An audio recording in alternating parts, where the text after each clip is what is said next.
You will. um, Tell us what your full name is. Johnny Owen Sherron. And when were you born? 1923, July the 31st. Okay. And what were your parents' names? Johnny and Lizzie. And Johnny was my daddy and Lizzie was my mom. and what was your mama's maiden name? Do you remember? She was a Ray. She was a Ray. Were they both from this area? Both from this area. And how many children did they have? 9. 9. And what number were you, Grandpa? I was next to the last. So you were the second to the last baby, and Teeny would have been Teeny the was baby. the baby. Do you remember your other brothers and sisters' names? Well, I know you do. Edward, and, let's see, Nathan, and Edward, and Jesse, and Teeny. And what about your sisters? Albus, his name was, but we called him Teeny. And who are your sisters? It was Estelle and Moselle and Odell and May. You had a lot of brothers and sisters. Yeah. Were you close to all of them? All close to all of them. All of them. Let's see. What's your earliest memory? Do you remember your earliest memory? No, just raised up in the country. And I don't know what age I remember back. Some people remember back when they was born, but I can't remember back. Well, can you remember when you were a little boy? Yeah. Well, tell me about that. Well, I just, like other little boys, I just had a little, we didn't have our own buy wagons because we didn't have money to buy them little red wagons. They had to make them, you know. We made them out of block wood sometimes. Cut a tree down a black gum and cut it and make the wheels, you know. Make our own little toys, you know. Mm-hmm. But we was kind of like the Waldens, you know. We had our own farm and our own church and you know, little new light up there we went to, and just had a good life, as far as I'm concerned. So you didn't feel like you were lacking anything, did you? Well, if we was poor, I didn't know it because we always had something to eat. You always had everything you needed. Well, I guess we had what we had to have, you know. Let's see. You think I could talk better than this? I feel nervous with the camera on, and I'm not the one on the camera. You're not getting on the camera. I'm not on the camera, so I shouldn't be nervous. What can you tell me? What kind of about your parents? What do you remember as them as being parents? What kind of parents were they? Were they strict or not so strict or? Well, when they said you do something, you know to do it. If you call that strict. But they was good parents. To me, they was good parents. My mama was people thought she was an old, ill woman, but she was mama to me. She just plain spoken, you know. When she spoke, she was kind of like your mama, you know. No foolishness. No foolishness. She wanted you to tell her the facts. In fact, I'm like that too. I don't like to run around, you know. If you're going to tell me something, tell me. I'm kind of like Kerry when I was interviewing him, and way on down, and he said, if you're going to take my picture, go ahead and take it. And he didn't realize I was taking it. You know? So that's the way life is, you know. You got to get it when it's going, don't it? It's over. A lot of people live a life what they wish they'd do. I try to live my life what a full day. In other words, if I need to give you something, I want to get it to you today. I never did like to be a month behind in anything. Even if I owe a bill, I want it paid. I don't love to drag along. If I owe you an apology, I want to get it over with. In other words, I'm up to date, what I'd call up to date person in my life. I don't like to lag along because when it's over, you know you can't go back and redo it. You can wish you'd done things, but if you'd done it, you don't have to wish. You don't have any regrets that way? Don't have to any regrets. Now, what was your daddy like? He was slow and easy spoken, but when he spoke harsh, you know, he'd make a move. And he was serious. He was serious. He was a good man to me. Now, did they farm? Is that how they made their living? In a little farm. They didn't never have a home. They just rented a home. Up until I give them one, you know, at the end of the life, they didn't. They had to rent and farm and pay the rent by the farm. Raised all them young'uns. And tell you the truth, don't know how they done it, but they did. I didn't know that. I didn't know that they didn't. That they rented. They rented a farm all the time. Never did own a home. Now, Papa had some of the Sherron land, but they didn't ever develop it into nothing. It just sat there, just as if he didn't have anything. But they had a good life. They were happy. But they had raised a happy family. Now, you mentioned that you went to New Light when you were little. Yeah. What was church like when you were... Great. Great? Yeah. Well, tell me about that. Well, it was just a good service like we have now, you know. They went in and worshiped the Lord and praised the Lord and told what the good Lord had lived in their life and done for them. It's just one race right behind another, you know, according to what they was raised up with. And so you learned at an early age. So I lived among the what they call the hard time. Now they call them the good old days, so I don't know what those hard times or good old days. Do you call them the good old days? Well, they was good to me. When you were little, what kind of chores did you have to do? What kind of work when you were little were y'all expected to do? We had to pick cotton and chop cotton, work in the cornfield, gather it up after it did in the fall of the year, pick it and carry it to the gin and get the cotton put in a big bale. Of course, I followed my daddy with that, you know, he did that, but we had to pick it out. Did y'all have any kind of, like, did y'all have animals or anything? Like, where did you get your food from? I mean, besides, like... Well, we had our own milk cow and raised our own meat with hogs. And fall of the year, we killed the hogs and put it down in salt, and it would last us, you know, for a long time. For a long time. I was curious to ask, when you were little, how did y'all celebrate? We had Christmas yesterday, and I was curious, how did y'all celebrate Christmas when you were a little boy? About like we do now. Of course, youngest gets more now, and one Christmas, and we got our whole life. But it's the time, you know. Everybody's prospering more. But when you was working for 50 cents a day, you had to put that money into food, you know, to feed your youngers. And now they got plenty, you know, for right now, most people. And even if they don't, the community gets gifts for the unable children, you know, and they're blessed. So we're really living in a blessed time for as the finances is all. But most people, now we still got people living in the hard times, but I guess there'll always be some of them because they don't seem to have sickness or some reason, you know, causes some people are not prosper. And some won't prosper because they won't work. So it's about a lifetime now like it's always been. Did y'all have a Christmas tree, or did y'all have a Christmas tree when you were little? Well, yeah, they decorated it with popcorn and things like that, so they string it up.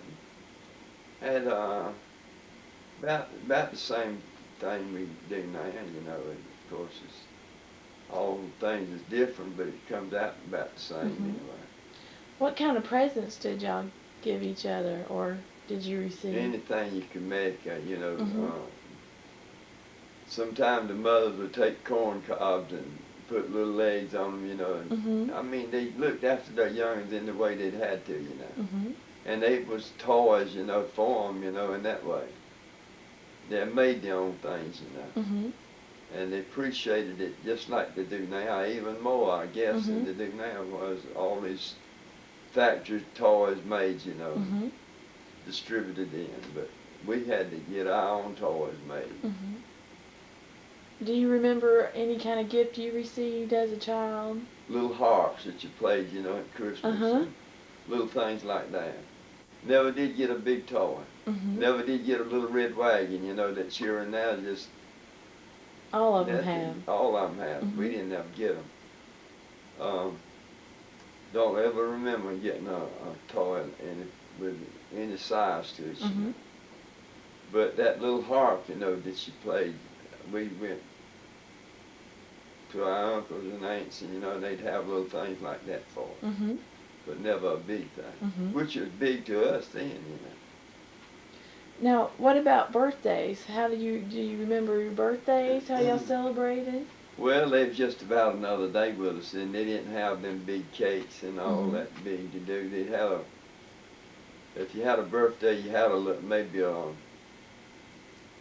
no big party, just about another day for you, you know. Mm-hmm. They honored your birthday. It's just your birthday, but that's about all it was a birthday. Mm-hmm. No big parties. No big parties and no big things. Mm-hmm. No, not with me, at least. Let's see. Do you remember anything about your grandparents? Did you ever know them, or were they gone? I know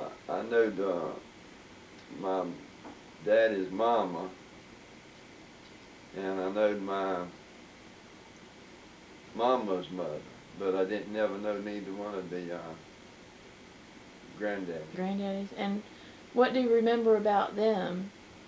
Well, they was just a grandma, you know. My grandma wanted to go somewhere, you know. We didn't have no car. Mm-hmm. And she wasn't able to walk, so I put her on the wheelbar, one of these old homemade wheelbars, and pushed her up to the neighbor's house. And on the way back, Dr. Thompson come along, and he saw it.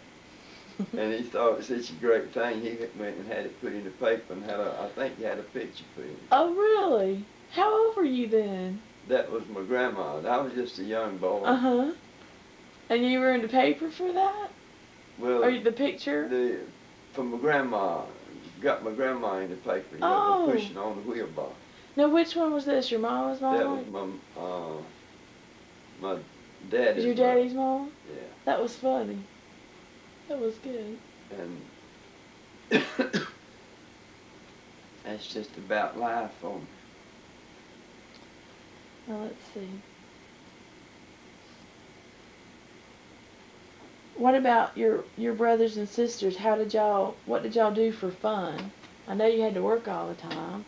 We just get out and play ball and run, wrestle, and just like youngers do now, you know. Mm-hmm. Had our own way of doing things, you know. You told me one time that I always thought everybody went to school in a one-room schoolhouse and all. I think that's what Grandma talked about, but you actually went to school. I went to the one-room schoolhouse one day and registered. That was down in what they call the New Life. Mm-hmm. And the following fall, when this school started, we started in Wake Forest. And that's where I went to school at. And you rode a school bus. Bus.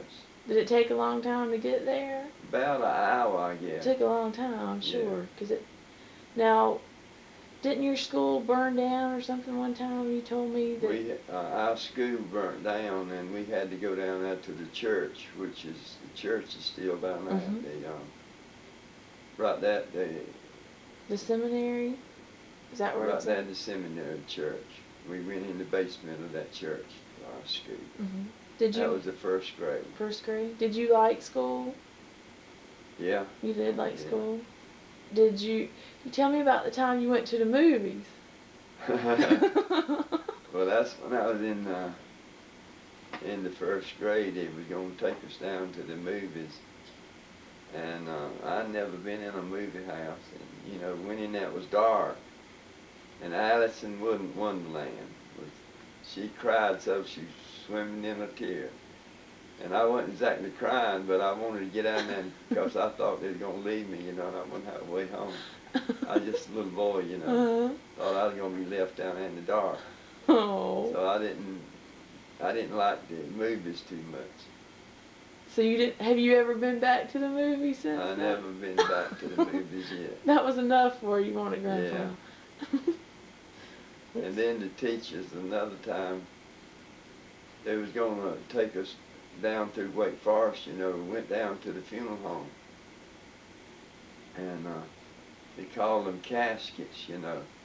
I'd been used to hearing them called coffins, you know. And they had this old big elevator where where they brought the caskets down the stairs, and they had us all in that, you know, and it was carried us from one floor to the other, and then I happened to think about what the caskets was, you know, and I sailed off and back down. And they backed up and wanted to know what was wrong. I said, I ain't going to bed and see them old coffin. And the teacher said, well, I can't go if you don't go. I said, well, I ain't going that bed. You can go if you want to. I'll be right out here till when y'all get back. And that's where I stayed till they come back. So you didn't go, did you? I didn't go up there. I didn't want to go see where they put dead folks at. I don't blame you. That's not a good field trip, is it? Well, not too good when then. It don't bother me now. No, you've seen a lot of them since then, haven't you? I've seen a lot of them since then, but it don't bother me now, but it did. It sure did then. Do you remember any other memories about school when you were little, or did you like your teachers, or? Yeah, Miss Cradle was a great little teacher. She was, I think that was the 5th grade teacher. And Miss Cheney, she was a 4th grade teacher. They was my favorite ones. Mm-hmm. And Miss Sally Lyon was my 1st grade teachers, and that's all I remember about the teachers. About the teachers? I remember my 1st and my 4th and 5th, I believe it was. So 2nd, 3rd grade, they didn't make much of an impression. Well, they could have been at the time, but they don't. I'd forgotten. Don't remember them. Let's see. Okay, I think we'll move on till when you were growing up. How old were you when you got married? I was right at 19 when 19? I got married. And I think I've heard this story before, but I want you to tell me how you come to meet Grandma. Well, I heard that they was having a service over there, you know, in the house. And some people told me about it, said they'd been over there, so I went over there. And they was having service there at her daddy was every first Sunday in the month. And I went over there, and I met all the girls, you know, and wound up getting Lola for a while. The best one. Well, all of them was good as far as I'm concerned. All of them was nice girls. Always had a clean life. But I got the favorite one for me. Mm-hmm, the best one for you. For me. For you. Now tell me about how y'all ended up getting married. Well, we courted, you know, and she was working over there at the Coley's, helping wait on Miss Coley. And I'd go over there every night just about and court her to about 11 o'clock. Mm-hmm. Finally, we decided that we wanted to get married, so we did. We went up to Justice of the Peace on a Saturday morning and got married and come on back home. Didn't have nowhere to carry to, but I had a wife and a home. Mm-hmm.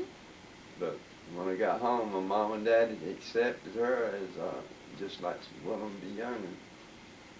And Mama and I reckon thought as much of Lola as she did our youngest child. She depended on her if she wanted to go anywhere. Mm-hmm. They got along real good. Got along good. We lived in the house with them for 2 years without any fuss and fighting. Mm-hmm. So I guess it was a good life. They got along real good, and yeah. She helped rather than. Oh yeah, she would take a whole lot off from my mama. You know, she'd get up and milk the cow and get breakfast done and just fit right in with the crowd. Mm-hmm. And y'all lived there for how long? 2 years. 2 years, and then what did y'all do? Well, me and Nathan bought that little farm over there where we moved from, and built our houses over there. Lived there until the government took it over. Now you bought. Where was this? Is this where y'all had lived? Where we just moved from, over the river. Mm-hmm. But y'all had bought.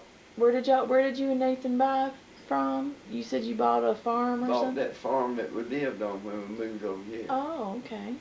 It was about 70-some acres of land there. And Nathan bought it on one side of the road, and I bought it on the other. We bought it together, in other words, and we divided it up ourselves. Now, how did you build a house? Y'all had a big house. How are you able to do that? Because it seems like now everybody has to get Well, this is the house I built. Mm-hmm. Well, tell me about But I that. built that first one was a log house. I bought logs from Lola's daddy and moved them over there and built the first house. And then later on, I believe it was in 49, we built this house and moved in at about 50. Mm-hmm. But in somewhere around 49 is when we were building it. Mm-hmm. Who helped you do that? Nathan or? No, me and Lo built the house. Oh, you did it and yourself? Just hired 2 or 3 people, you know, a day at a time to help us. Mm-hmm. Things, just set up the walls or whatever we need. We didn't hire it out. We'd done it ourselves. So most everything y'all did yourself? Yeah. Well, I know if anybody ever sees this tape, your children, they're going to want to hear a little bit about themselves. So why don't you tell me a little bit about each of them, starting with ZT, your first one. Well, they just raised them up to try to respect their mama and daddy both, and I guess they've done a pretty good job. They've always respected us, and when we spoke, they know they had to do it because we forced them. Because they might as well. So they might as well go ahead and get the job done. So I guess just a normal raising, you know, we tried to teach them the right thing to do, and always taught them that, didn't ask them if they wanted to go to church, we told them to get ready. So that's training them, I guess, in the direction that they're supposed to go. Because they wouldn't go if you didn't make them. Likely some of them would and some of them wouldn't. But anyway, my memories of them was always good. I raised them, we would saw our wood out and get it ready, and all the youngers would get in the truck, and we'd all go around on the route and sell. So I raised them up, not leaving them, but carrying them right with me.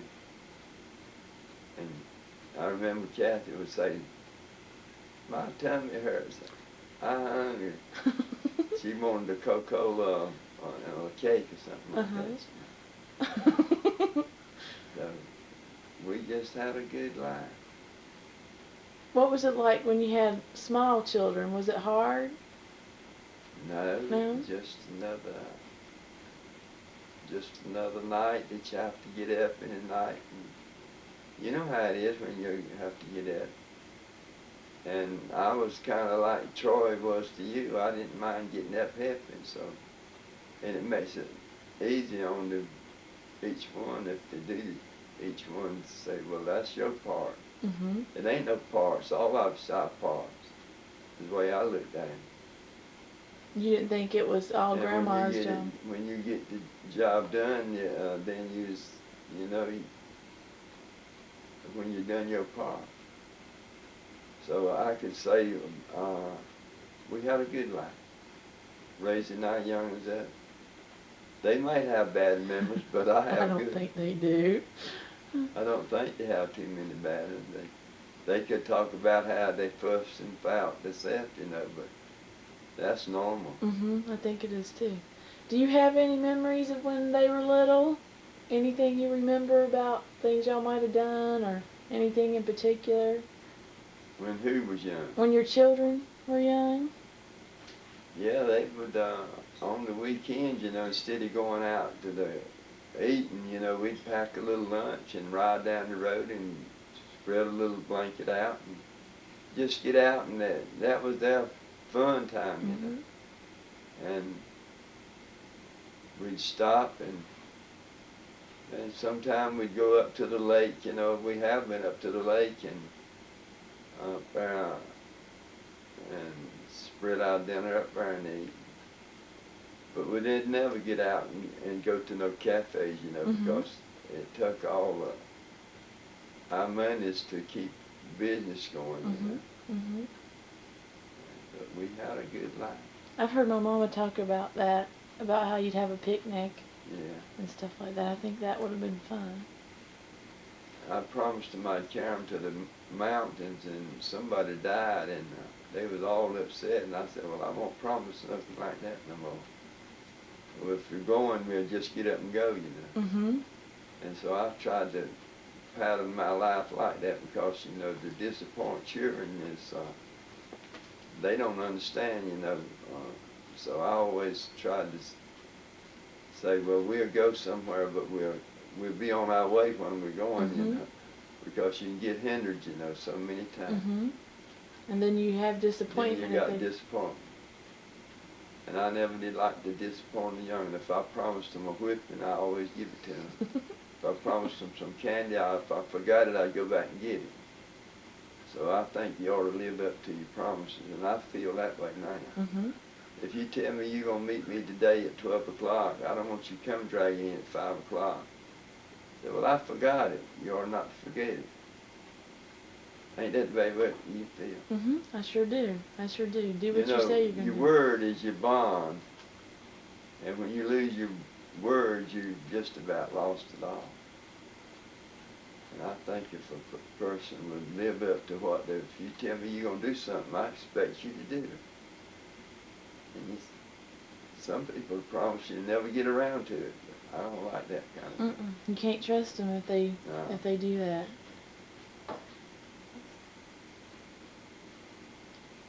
What did you most admire about Grandma?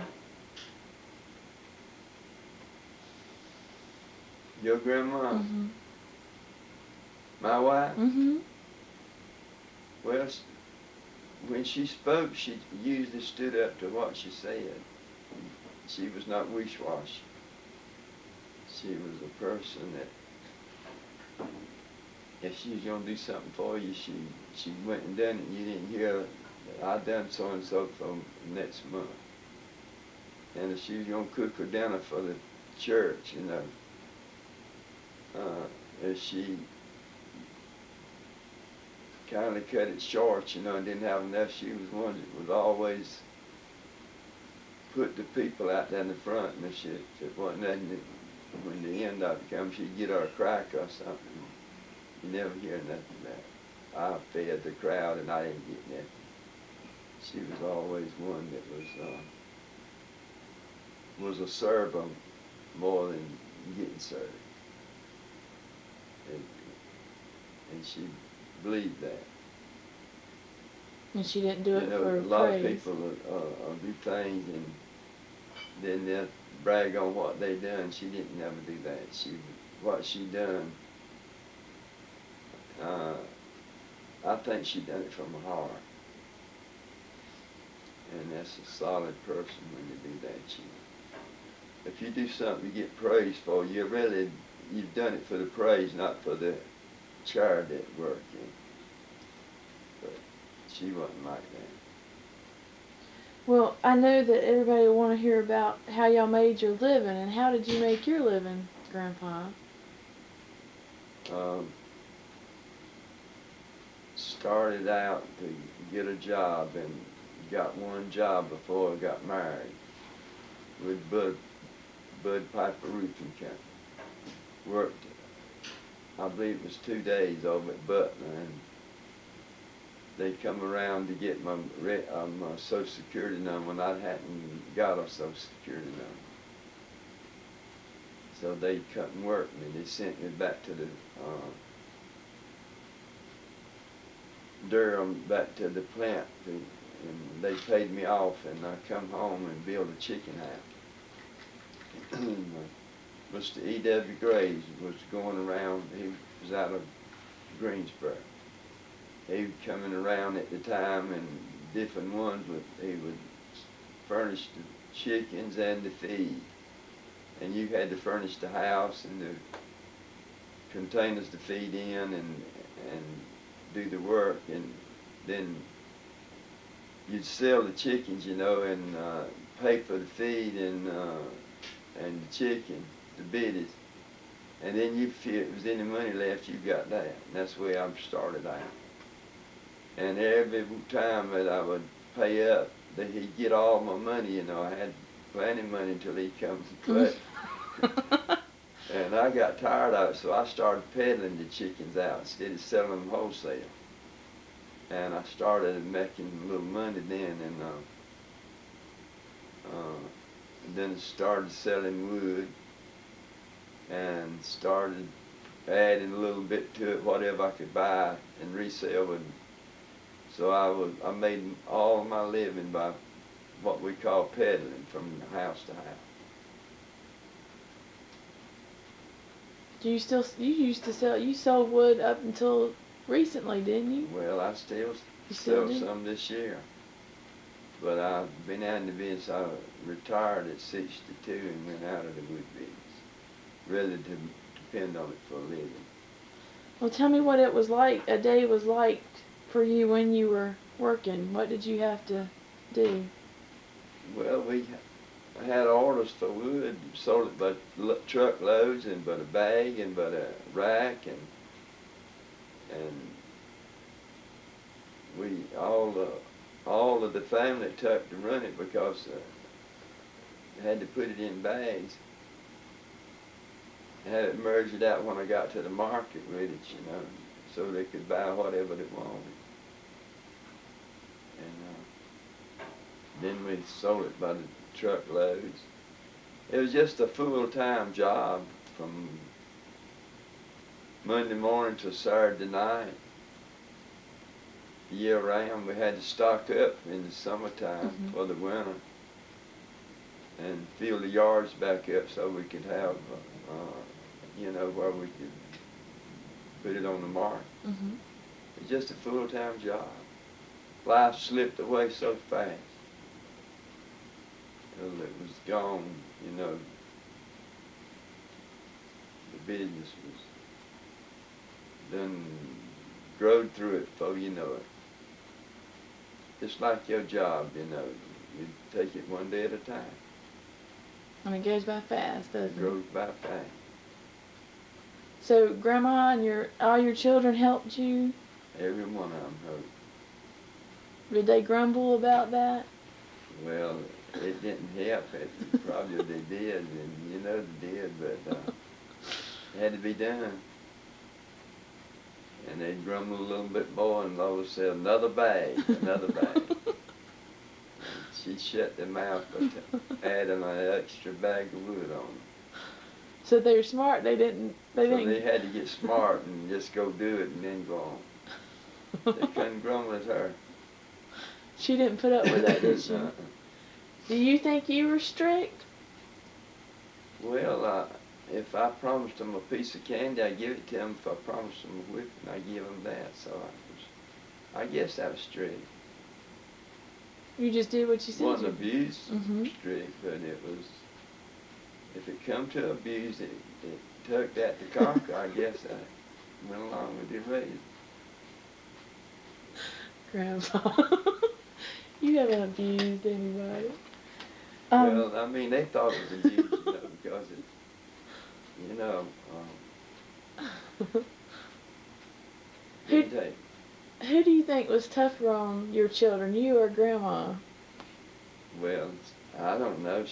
She's pretty strict. I've heard more about Grandma. She's pretty strict. Because, see, while I was out selling, she had the youngins up working, so I guess she had to be strict. She couldn't wait for you to... She couldn't wait for me to come and straighten them out. She'd do it. Got the job done herself. And she could do it, couldn't she, Grandpa? She knowed how. That shoe would come kaput. She never whipped me. She didn't? She got some other ones, though. Let's see. Don't hit your camera.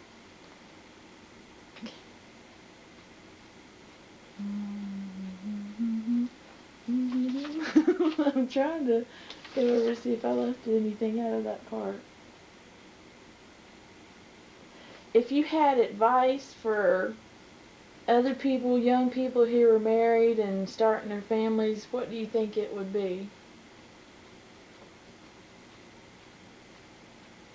Get your foot on a good foundation.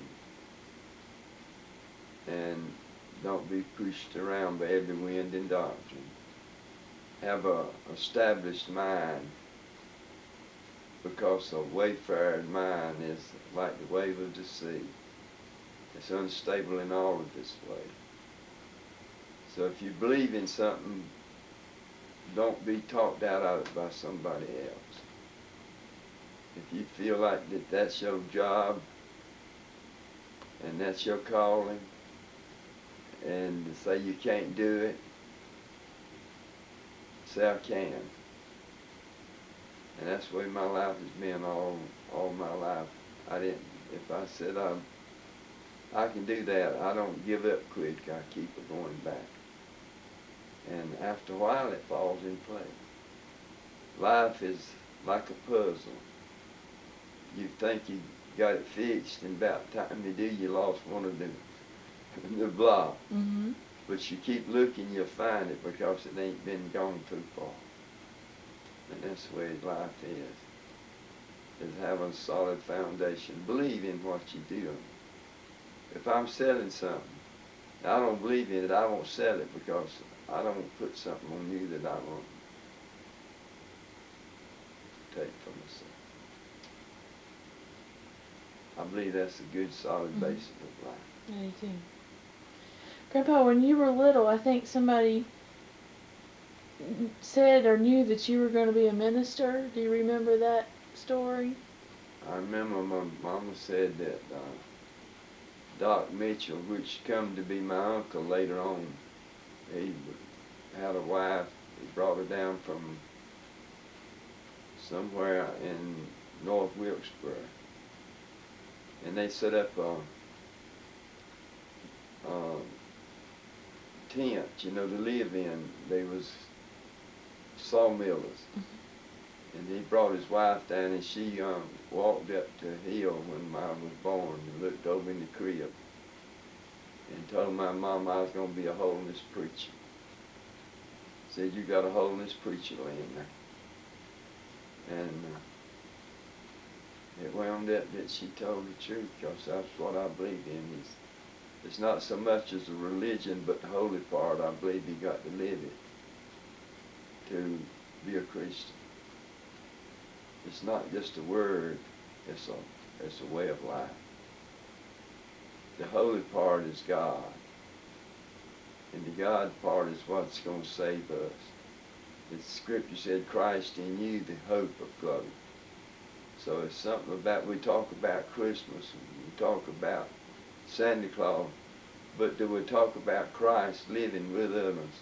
He come to live in us, that we could have life and have it more abundant. So that's the solid foundation I think that I found from the very beginning. I always felt guilty if I done something wrong. I felt like I got home, my mom and daddy knowed about it, you know. And they just already knowed about it. I guess that's the closeness, you know, that it took in life. And then it's people that they can do things and they can lie to the end of the way, you know, and still don't. But I think when you got a basis of life, it's something within you that makes you want to tell the truth, you know, even if it hurts. Come out with the truth and people forgive you. But you lie and catch you in another one, and catch you in another one, you ain't got no foundation. So that's the way my life has been. I believe if I've done something, face up to it, I done it. I remember one time we was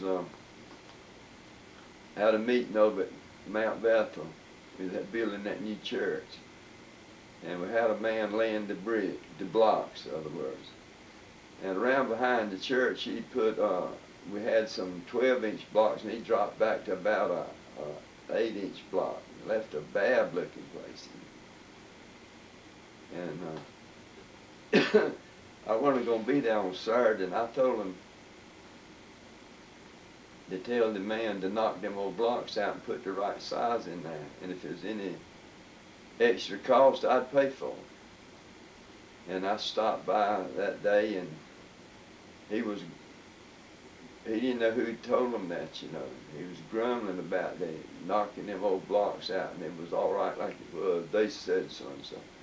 I said, mister, I was the day that said it. And I said, if it's any cost to it, I'll pay you the difference. I said, because I wanted it look smooth. I said, we probably block it or brick it sometime, but right now. But what I'm getting at, I could have let the day stood in that. He wouldn't have never known I was the man. I said, but look at the man that told you. I'm the man that told you to get them out. It wasn't the day, it was me. And I feel like when we put to the point of our life, we are not to let it be they. If we said it, we ought to say, hey, it wasn't they, it was me. And that's standing up being what you are, you know. But it's always easy, you know, if you understand what I'm talking about, to fade out into darkness and let somebody else stand out. But if you said it, be man enough or woman enough to say, hey, wait a minute, it ain't they, it was me. And that's why I believe if you live a life like that, you won't never be caught in a trap that you don't know how to get out of. Because if you'll don't never let it build up. Get a big thing, let it always be a little thing, you know. But if you live it and fade out in the dark and let somebody else take the blame all the time, you won't never be man enough or woman enough to stand up for yourself. In your teaching, if you've done something other wrong, don't ever let another teacher take your blame. Go up to the principal of your school and say, hey, wait a minute, that wasn't them, it was me done that. And you'll always stay ahead if you do that. Does that answer your question? That's good. That's living the life instead of talking about living the life. If you don't ever let the little things build up, there'll always be little things. But you get enough little things, it makes a big thing. You can take a child and he thinks he's got away with something other, but he forgot that old Judge Judy's listening.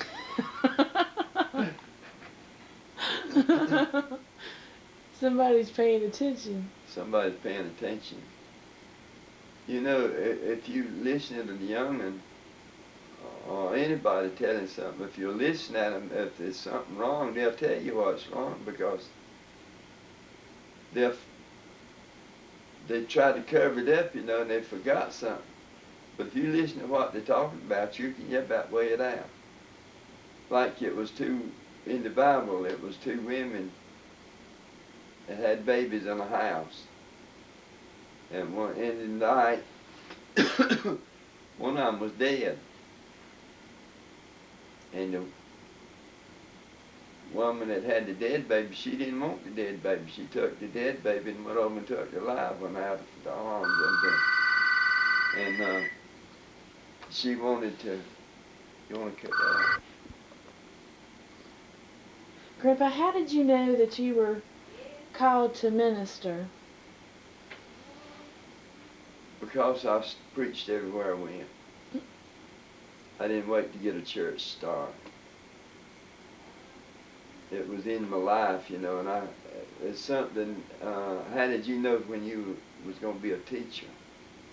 Because you were raised up, and that was your goal. And in my life, you're gonna, if you call to do something, you know, you don't wait to say, well, I got to have a church to start that. If I'm gonna sing, you know, whatever you're gonna do, you start.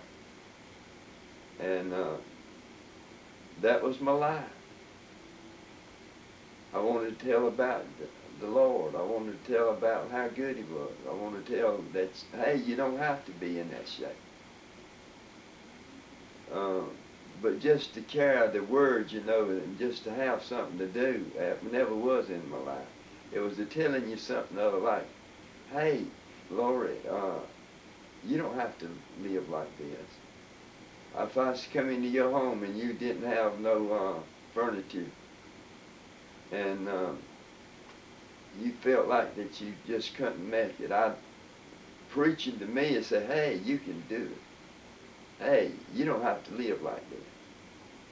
Hey, put your foot down and believe something. That's my goal, was telling people. I said, hey, and I mean, you do something about it. You don't wait till everybody else says, I hope you start helping. I know in my lifetime, this little church down here that we started, somebody come out helping somebody after somebody had already done it. We done help them and hadn't even tried to get no praise for it. And that's just life. That's what preaching's all about. It's not just taking the gospel and getting behind the pulpit. My life has just been, when I got saved, I had my little Bible in my pocket. I went from house to house. I told them about how good Jesus was. And you know, I'm still doing the same thing. If you come to my house, it ain't going to be long before I tell you something about Jesus. If you get Him in your life, you're going to find you're going to have some happiness. You're going to have a bridge when there ain't no water there, nothing but water. You're going to have a bridge to cross on, because He said, I don't never leave you. I can't help from preaching it. It's just my life. Wherever I go, I tell them about it. And I guess that's when I found out. When I started the Lord gonna push me a little bit deep, I can't do that. I can't do that. Finally, the Lord said, well, Owen, all I want you to do is to use what you got. And after I started using what I had, that's what preaching is. It's making you believe what I'm talking about. That's what real preaching is all about. It's not taking the Word of God and trying to make a sentence out of it and trying to make a big something out of it. It's kind of like my daddy said. I don't think he could even read his name. He said the Bible means what it says and says what it means. So that's what it really means. It's not me making something up myself, but if he said, hey, depend on it, he means you do that and I'll be with you. About time you're ready to fall off the cliff, he'll stop you and anchor you. And if you need to, he'll put a ladder over there to let you down. He won't let you fall down. That's what the gospel is. That's where I got my calling at. Riding down the road. That's where Lola was the patientest woman in the world. She riding down the road. We busy, you know. And I have to stop and tell somebody about the Lord. She's sitting there listening, waiting patient. I remember one day we was riding up the road and hey, some people on the porch said, "You're a Christian man." "Why you say that?" Said, "You're different from other people." "Where you get that from?" "I don't know why, but I can just tell it. Your life is different. But if you see somebody religious, they want to tell you all about everything and what you've done wrong and beat you in the ground. You want to get away from them. You can't hardly bear it. But if I tell you, hey, Lord, you don't have to live like this." I preached a revival down in the country, and later on I heard the man say that the man that I preached to thought he was going to get him a brand new truck without working for it. Because I preached it so. Grandpa, have you had a good life? I know the answer. Yeah. Still having a good life. You never knew where your life would take you, did you? Never. No, nobody don't. But it turned out okay. Well, to me it has, yeah.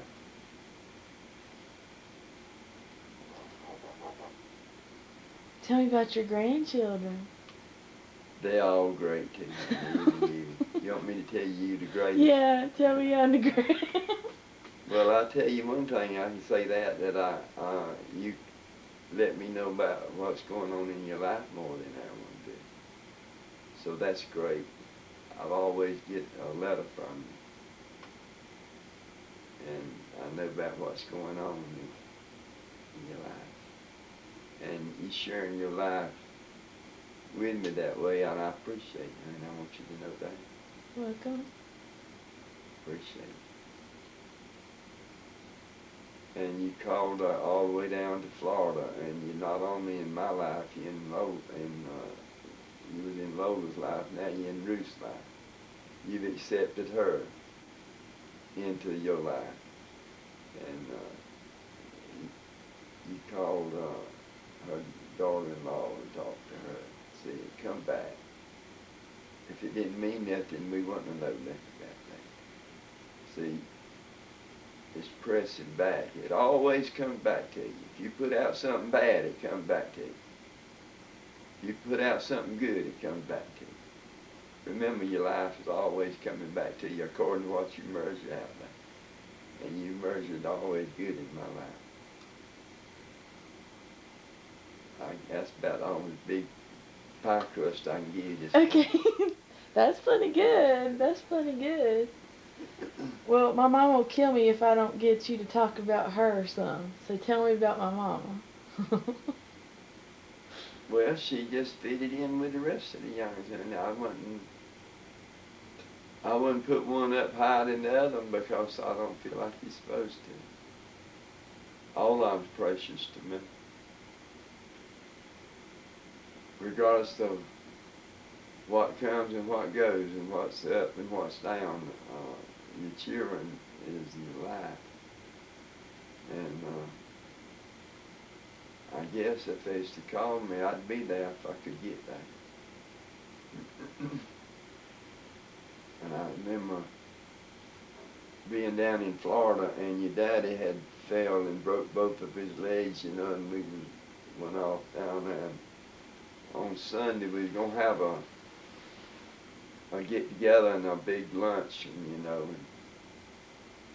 and I just felt in my spirit, I didn't know why I felt it, but I felt we needed to be on the way home. And I was using the storm, but they wasn't even calling for no storm till about Tuesday or Wednesday.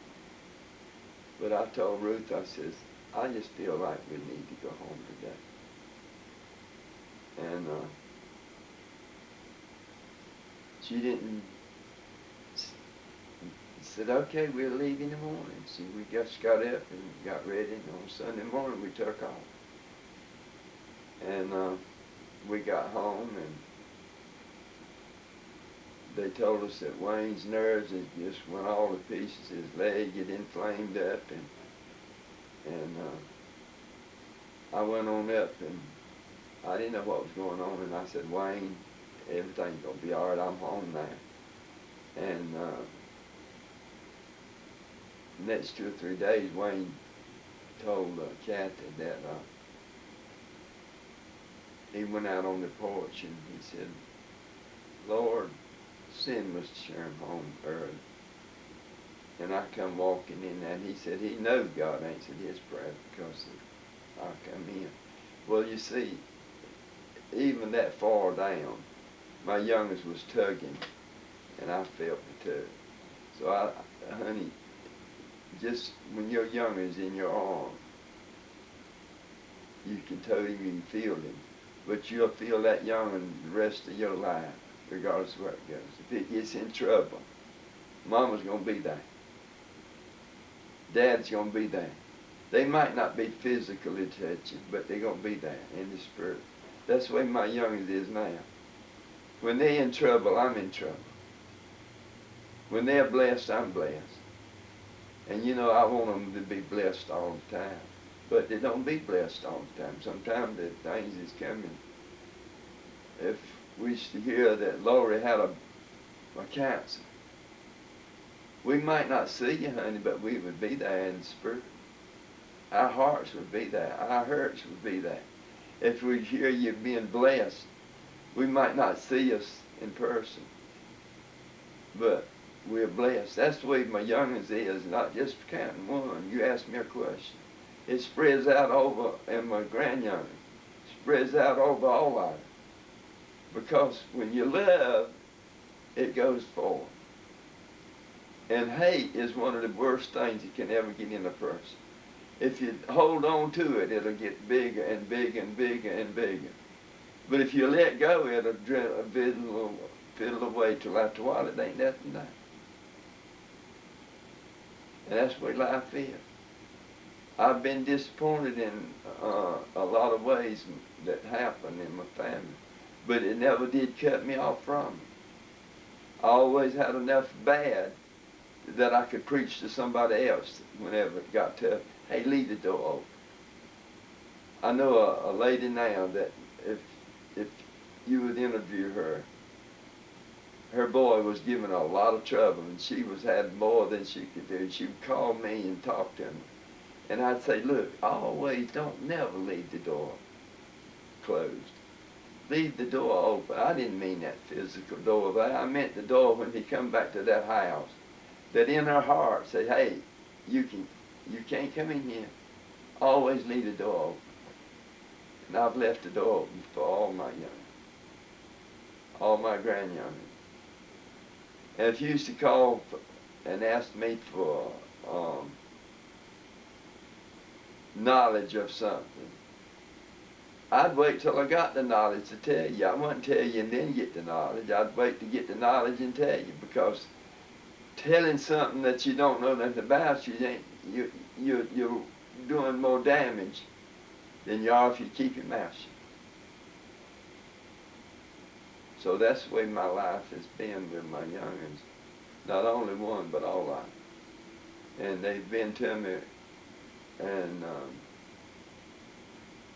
I'd have to wait and wait and wait. But when I got the answer, I'd say, look, this is where it is. But you know, if you jump off and tell somebody something, tomorrow it ain't that way. What have you done? You've closed the door that you could have had open, that you could have blessed through. You've closed that door, because if I tell you something today and tomorrow's right reverse from it, well, what's going to happen the next day? You ain't going to believe me. So I've tried to keep my life ahead enough that whatever come that I hadn't told now one of my youngins something, that I come look tomorrow and tell them the same thing. That's putting the truth out. That's what I call preaching is living the life. It's not just telling the life, but living the life.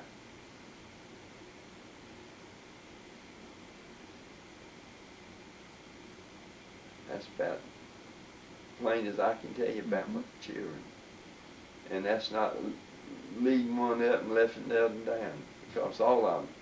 If you had 5 more, every one of them would be just like that first one. He wouldn't be the first, but it would be like that first. The mama's love would cover.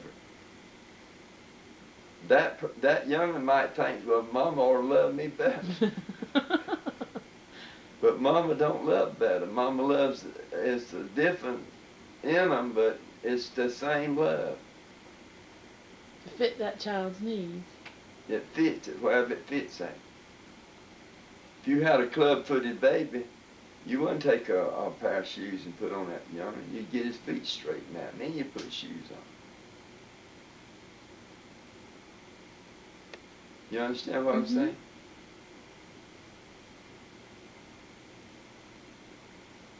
I'd start working on his foot before I'd work on the shoes.